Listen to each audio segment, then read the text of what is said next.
pandemia acelerou o crescimento da logística no Brasil e também transformou o setor de imóveis para empresas, com perdas em alguns nichos. Para falar sobre fundos imobiliários focados nesses dois segmentos, o programa Cabeça de Gestor recebe Gustavo Alsdorian e Randall Terada, que são sócios da Guardian, uma gestora independente com aproximadamente R$ 1 bilhão sob gestão. Meu nome é Carlos Potorno, hoje é 1º de junho de 2021 e começa agora o programa Cabeça de Gestor. Gustavo e Randall, a maior parte da gestão da Guardian hoje, né, do total sob gestão, está num fundo imobiliário na área de logística, é um fundo que está listado na Bolsa, inclusive. E a meta nesse fundo é aumentar bastante o patrimônio dele, o valor de mercado dele, chegando até mais ou menos R$ 1 bilhão sob gestão, é a meta que a gente conhece. Apesar da pandemia e de um ano tão desafiador, o mercado oferece oportunidades para vocês conseguirem cumprir essa meta para o fundo? Carla, boa tarde a todos que estão assistindo. Obrigado pela participação aqui no programa. E, assim, então temos aqui uma meta, né, para o fundo que hoje tem um valor de mercado próximo aí de 640 milhões de reais, para que ele chegue perto de R$ 1 bilhão, né, ao longo desse ano. Não temos nenhuma emissão para curtíssimo prazo para agora, mas temos várias negociações se desenrolando ao longo dos meses e algumas estão ficando mais próximas, e as emissões seriam no momento em que as conversas ficassem realmente muito próximas de fechamento. Mas sim, acho que a oportunidade de mercado ela se dá nos altos e baixos, né? Então, como você falou, mesmo o mercado estressando mais ou menos, ele fica mais vendedor ou mais comprador. Quando o mercado está indo muito bem, é mais fácil captar, só que é mais difícil comprar num preço bom. E se o mercado ele se estressa um pouco, você inverte as pontas, né? Fica mais fácil comprar um imóvel bom num preço mais adequado e captação fica mais restrita. Mas aqui estamos vendo assim um cenário positivo, principalmente porque o fundo, o Guardian Logística, como o nome diz, ele atua nesse segmento de logística que está indo muito bem, né, durante os últimos 18 meses, 24 meses. Então, né, temos boas conversas, a gente acredita aqui que deve conseguir avançar bem no tamanho do fundo até o final do ano. E esse avanço, ele tem a ver com o crescimento da logística ligada ao comércio eletrônico, que, enfim, desde o ano passado explodiu, né? Um crescimento bastante grande? Nós temos conversas nesse segmento, mas percebemos que a demanda foi muito grande na parte de comércio eletrônico, nos galpões chamados last mile, principalmente, e acabou que ocorreu uma dinâmica onde eles ficaram caros. Então, nós participamos de algumas concorrências para comprar e alugar esse tipo de imóvel, e a gente resolveu ficar de fora por conta de baixas taxas de retorno e preços altos. Mas a gente estamos aqui com conversas para crescer em outros segmentos, apesar de gostarmos também do segmento de last mile, de comércio eletrônico, mas nossas conversas hoje, nós estamos identificando oportunidades mais interessantes em relação a risco-retorno em outros segmentos e acreditamos que o mercado cresceu sim, em parte, né, em boa parte, pelo comércio eletrônico. A gente viu ano passado o Amazon e Mercado Livre, por exemplo, crescendo muito, e potencial de crescimento também grande, principalmente essas duas companhias aí têm planos fortes e outras também têm, mas aqui, por enquanto, em relação a risco-retorno, estamos identificando oportunidades mais interessantes em outros segmentos, né, Randall? Sim, gostaria de complementar, realmente está corretíssimo, o segmento de logística last mile está muito na mira dos investidores, né, comprando imóveis e desenvolvendo imóveis nesse segmento, mas acaba aqui ficando, em termos de rentabilidade, não tão interessante para a meta do fundo. Hoje a gente está distribuindo um dividend yield, que a gente chama de renda anual do fundo, em 9%, né? E a gente procura imóveis que rentabilizem os investidores de uma maneira coerente. Então, entrando nessa concorrência aberta, que a gente chama, né, do last mile, acaba que não sobram imóveis tão interessantes do ponto de vista da rentabilidade. A gente prefere olhar outros segmentos. Sim, e Randall, qual é o retorno, mais ou menos, que nesse atual contexto de mercado vocês têm encontrado nesse nicho da logística? E até os mais são aqueles centros de distribuição menores e mais próximos dos centros de consumo. Sim, a gente tem um perfil de carteira de imóveis em região metropolitana, não necessariamente last mile, né? Então a gente procura ficar próximo dos grandes centros consumidores, né? A gente tem em Salvador, tem na Grande Recife, temos na Grande Porto Alegre 2 imóveis, né? E são imóveis geralmente estratégicos para os seus inquilinos. Então a gente tem, por exemplo, galpões refrigerados alugados para Brasil Foods, né? Que são equipamentos muito importantes para a logística de alimentos, né? Não é um galpão genérico que serve para qualquer tipo de usuário, vamos dizer assim, né? Então a gente procura ter imóveis que sejam de grande importância para os seus inquilinos, que dá mais segurança, né? Que o contrato vai ser cumprido e vai ser um contrato de longo prazo de qualidade, né? Do que contratos muito curtos com imóveis genéricos, né? Então nesse sentido a gente tem achado oportunidades interessantes com bons inquilinos na faixa de 8, 9, um pouco mais, né? Por cento ao ano, né? E é esse tipo de imóvel que a gente gostaria de colocar dentro da carteira, esse tipo de imóvel que faz mais sentido para a carteira do fundo. E hoje, em termos de dividend yield, vocês têm achado imóveis de qual percentual, de qual taxa? De 8 a 9%, a um pouquinho mais às vezes, né? Dependendo da condição do imóvel, da estrutura, né, financeira que é colocada também. Mas sempre lembrando que a gente busca contratos de longo prazo, não contratos típicos, né? A gente procura ter contratos de 7 a 17 anos, né? Com uma estrutura que a multa, em caso de rescisão, é o valor inteiro do aluguel até o final. Então, nesse sentido, funciona para a carteira do fundo Guardian Logística. Tá? Eu queria entender um pouquinho até como que funciona. Vocês, o fundo, ele é dono dessas propriedades, né? Vocês mencionaram Grande Salvador, Grande Porto Alegre, também em São Paulo. E eu queria entender, assim, sendo proprietário do imóvel, como o fundo ele se estrutura quando esses contratos de aluguel estão chegando perto do fim. A maior parte desses locatários tenham motivos, enfim, para continuar no imóvel, né? Vocês falaram Sim. Imóveis muito apropriados para o negócio desses inquilinos, né? Então, são Perfeito. galpões, alguns refrigerados, inclusive, né? Porém, Exatamente. as cenas podem mudar, inclusive, para esses negócios. Como que o fundo planeja uma eventual vacância desses imóveis tão específicos? Essa é uma preocupação que a gente deve ter sempre na hora de comprar o imóvel, né? Tem que ser um imóvel interessante do ponto de vista do locatário também, né? Um imóvel estratégico. Mas eu gosto de lembrar que o nosso fundo tem uma das maiores taxas médias de prazo remanescente nos contratos. Tem um indicador que a gente gosta de mostrar que mostra que a média dos contratos tem um prazo de 12 anos remanescentes. Então, na média, a gente tem todos os contratos vigentes por 12 anos ainda. Os contratos mais curtos têm aproximadamente 7 anos, né? Então a gente tem bastante tempo ainda até sentir, né, uma necessidade de renovação do contrato. Normalmente, 2 anos antes do vencimento do contrato, a gente já começa uma busca por novo inquilino, né?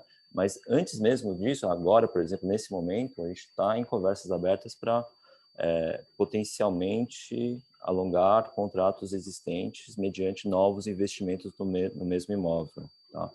Esse tipo de conversa não é que está acontecendo agora, porque, né, sempre acontece essa conversa, a gente está sempre em contato com os inquilinos para identificar melhorias, né, que podem ser feitas no imóvel com a contrapartida do alongamento do prazo do contrato de locação.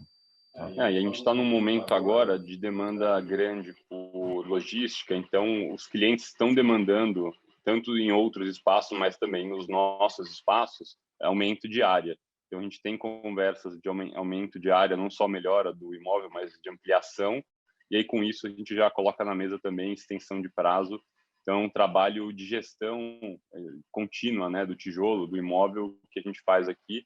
E aí, como o Randall comentou, A gente tem o perfil de contratos atípicos, que é o contrato que a multa, né, o prazo inteiro do contrato de aluguel.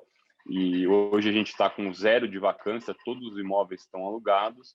E a gente tem um perfil também, basicamente, de locatários multinacionais. Então, a gente tem empresas como a BRF, que o Randall comentou, Air Liquide, que é a maior empresa de gás industrial do mundo, multinacional francesa.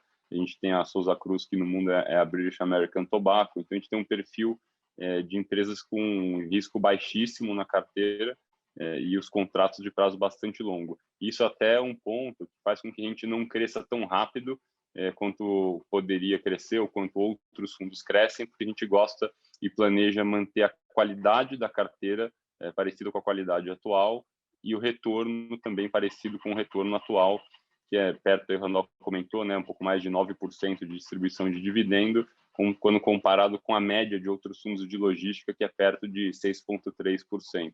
Então, acho que é um fundo, como está no começo, a gente está fazendo um trabalho interessante, cuidadoso nele, e está rodando muito bem dessa forma. Uhum. E só para voltar numa questão que vocês têm achado, quando a gente pensa em dividend yield, é o que vocês têm achado no mercado de logística last mile, está nessa faixa de 6% de remuneração para o cotista, para o investidor, está abaixo disso quando faz a conta do valor do imóvel e tal, e por isso que não vale a pena já fechar contratos agora? Para o investidor final, a gente viu o negócio saindo em torno de 5 alto e 6,5, porque você tem o custo de administração do fundo, né, que é perto de 1%. Então, a taxa de retorno do imóvel que a gente viu aqui de aquisições ficaram em torno aí de 6,5% a 7%, você tira 1% ao ano, né, um ponto percentual, e isso é o que sobra no final para o investidor. Então, a gente viu até retornos inferiores, né, a 6%, em alguns negócios sendo fechados, porque os locatários são muito bons, né, se a gente citar exemplos aqui de Amazon e Mercado Livre, são muito bons, e teve muita demanda de fundos de investimento com muita liquidez, porque a taxa de juros ela está muito baixa, né? Então, muita gente buscou esse tipo de fundo, os fundos ficaram com muito caixa, e a gente quis ficar de fora dessa competição para não destruir valor dentro do nosso fundo. Sim. Você falou de taxa de juros e há algumas semanas a cota do fundo na bolsa ela acabou sofrendo, teve perdas, assim como outros fundos imobiliários no mercado. E eu queria entender a relação disso com o atual ciclo de política monetária que a gente está passando, né, de alta da Selic, e também do movimento da curva de juros futuros no mercado, que tem mostrado aí volatilidade. Qual a relação entre as duas coisas? A sensibilidade é muito grande nos fundos imobiliários à curva de DIs? É interessante esse ponto que, de fato, umas 3, 4 semanas atrás, até a cota do nosso fundo, né, o código dele é o GALG11, né, o Guardian Logística, ela caiu um pouco com o estresse de mercado e acabou que já se recuperou. Acho que é muito porque, na comparação do dividendo com outros fundos, ele já está muito acima, então ele atrai mesmo investidores e o preço da cota ele vai se segurando. A gente viu, no geral, né, outros fundos que tiveram esse movimento de queda e não voltaram, porque houve mesmo um ajuste esse ano, nos últimos 40, 60 dias, nos preços das cotas dos fundos imobiliários, porque a curva de juros abriu, né? Então, o juros futuro esperado, né, pelos investidores, ele sofreu algum aumento, né, nesses dias, nesses últimos 60 dias, e normalmente, ou historicamente, né, os fundos imobiliários eles operam com um prêmio quando comparados a essa curva de juros. Então, historicamente, fica perto aí de 250 pontos base, né, 2,5% ao ano de diferencial, se a gente pegar uma NTNB de vencimento perto aí da NTNB 2035, né? Vai ajustando isso ao longo do tempo. Então, o que a gente vê e analisa que é interessante, porque muita gente fala hoje da Selic. Então, a gente viu a Selic foi a 2, agora está com expectativa, ela está voltando, né, no final desse ano, dependendo dos economistas que você conversa ou das casas, as expectativas são entre 5% e 6%, mas o o histórico de comportamento das cotas, né, dos fundos imobiliários, ele é em relação aos juros futuros, e mais ligado até à NTN-B, que é o título público ligado à inflação, ao IPCA. Então, quando a gente analisa por esse ponto, apesar da Selic ter previsão de alta nesse ano e ano que vem, os juros futuros já sofreram o ajuste, já sofreram a alta que o mercado esperava, pelas informações que a gente tem hoje, e as cotas dos fundos imobiliários já estão ajustadas em relação a isso. Então, a gente acho que já teve o ajuste, porque a gente escuta a gente falando que quando a Selic subir ano que vem, isso deve impactar nas cotas dos fundos, mas esse impacto já foi, porque eles operam com essa diferença em relação à curva de juros futuros e não somente a Selic. A Selic.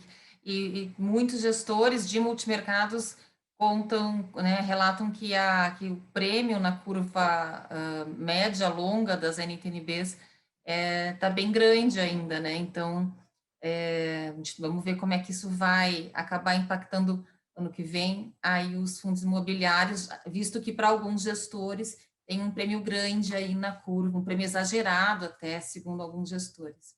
Para finalizar, eu queria que vocês comentassem, vocês têm um fundo proprietário de escritórios, né, de imóveis para empresas, e a gente vive um momento de muita reflexão sobre home office, quando a pandemia acabar, se nós, né, eu estou em home office, o Cláudio da Luz da TV Estadão também está em home office, se vai ter um modelo híbrido para as empresas ou se permaneceremos assim em home office. Como que está o mercado de escritórios? Vocês têm um fundo proprietário, ele ainda não é listado, não é o momento. Como é que está o mercado para um fundo imobiliário de lajes empresariais, de escritórios? Carla, a gente divide em alguns segmentos essa parte de lajes. Aí, Randall, depois você me complementa, por favor, em algum ponto. Mas o que a gente tem observado é que prédios de menor qualidade, de menor tamanho, que alugam, né, comportam empresas menores, eles têm sofrido mais porque as empresas de menor porte não têm o mesmo fôlego das grandes empresas para aguentar um lockdown e uma receita menor e menos clientes. Então, essas empresas têm menos fôlego, elas acabam, infelizmente, fechando as portas mais rápido do que grandes empresas, e os prédios que têm esse perfil de empresas menores, eles ficam com mais vacância, é o que a gente está observando hoje. Os prédios, as lajes, que o mercado chama de AAA, que são as lajes de maior qualidade ou de padrão maior, elas normalmente, né, abarcam as grandes empresas multinacionais ou empresas nacionais maiores, e essas empresas elas aguentam mais, né, o navegar em mercados ruins, então elas têm mais caixa, mais fôlego, então elas têm, além disso, né, ocupam espaços maiores e elas tomam mais cuidado em mudanças de decisão, em mudanças de ocupação de espaço, porque são algumas vezes movimentos que, por exemplo, na Faria Lima, a gente não tem áreas de 5.000, 7.000 metros de lajes grandes e contínuas disponíveis. Então, o movimento que você faz uma vez, dificilmente você consegue desfazer. Às vezes depende de um movimento de uma outra empresa grande ou uma construção nova. Então, essas lajes elas estão sofrendo menos, né? Só falando de Faria Lima, eu acabei de comentar, tem uma característica aí até diferente, porque é um perfil onde você tem mais empresas do setor financeiro, tecnologia e setor de advogados. E esses não estão sofrendo tanto na crise, estão indo bem. Então, a vacância é super baixa, é meio que uma exceção. Mas, como regra mesmo, sim, a gente tem visto as grandes lajes com essas empresas aguentando com mais fôlego. E um outro ponto interessante é que essas empresas estão desenvolvendo, tem uma preocupação em ter um ambiente de trabalho mais agradável, mais sustentável. Então, elas estão aumentando o espaço por funcionário. Então, algumas empresas buscaram ampliar a alocação, o espaço locado na crise, para quando o funcionário voltar ao escritório, puder voltar, ele se sinta melhor e até fique encorajado a voltar antes para o escritório, né, Randall? Porque tem mais espaço, né? E, Randall, tem alguma previsão para o fundo de escritórios aí da Guardian, de listar ele ou de aumentar? Tem alguma meta de aumentar o patrimônio do fundo? A gente tem visto oportunidades no segmento de escritórios aqui em São Paulo, principalmente. A gente tem visto algumas coisas um pouco mais diversificadas geograficamente, mas temos visto, sim, oportunidades de compra por parte do fundo, né? A questão de listar o fundo de escritórios, eu acho que ainda é um pouco cedo, ainda os investidores ainda estão muito reticentes, né, com suas dúvidas, mas no médio prazo a gente enxerga que realmente o mercado de escritórios vai voltar. É um local que é importante para a transmissão de cultura, né, empresarial, entre os funcionários mais antigos e os recém-contratados, por exemplo, né, em termos de ética de trabalho, ritmo de trabalho, foco em metas. A gente viu no passado, eu trabalhei já em grandes empresas, né, o esforço da diretoria dos executivos em promover eventos e integrar a equipe, motivar o pessoal. Então, o ambiente de escritório ainda é muito importante para isso. Ainda o ser humano ainda não aprendeu a conseguir direcionar e alinhar o foco de todos os funcionários na mesma direção, sem o ambiente de escritórios. Então, com o tempo, com o passar da pandemia, a gente vê isso voltando e aí os investidores vão acompanhar também. Aí seria um Sim. momento interessante para buscar uma listagem desse fundo de escritórios. Bacana. Randall e Gustavo, muito obrigada pela entrevista, viu? Nós que agradecemos. Muito obrigado, Carla. Obrigado pela oportunidade. Muito bom ouvir de vocês aí sobre esses dois setores, tanto escritórios quanto logística.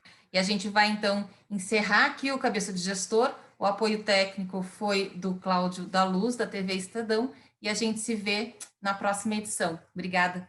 Até lá. Obrigado. Até lá. Tchau.